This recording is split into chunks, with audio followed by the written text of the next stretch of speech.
हां हां, परत एकदा.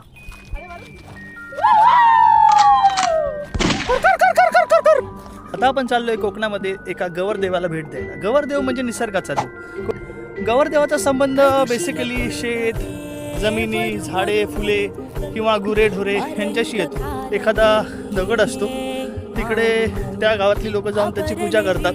शेतामधील काही अडचणी, दुःख काही असतील त्यांचे, किंवा बेसिकली त्यांचं रक्षण करणे, हे सगळं त्या गवरदेवाला साकडं घालतात आणि ह्यालाच कोकणामध्ये गवरदेव असं बोलतात. तर मी तुम्हाला आता गवरदेव दाखवतो. तर जसं मी सांगितलेलं तुम्हाला तसंच इथे मला बघायला भेटलं आहे. गवरदेव म्हणजे बेसिकली एक स्टोन असतो, त्याला गुरांचा राखण किंवा इकडचा क्षेत्रपाल, क्षेत्ररक्षक, जे काही तुम्ही बोलू शकतात, तो इथे आहे.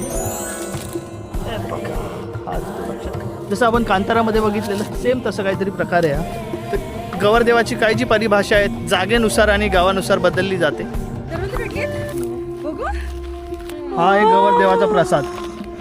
तर आजचा मिनी ब्लॉग आपण इथेच संपूयात आणि आपण भेटूयात एक नवीन कहाणीसोबत. तोपर्यंत आप मिलेंगे मिनी नेक्स्ट ब्लॉग में.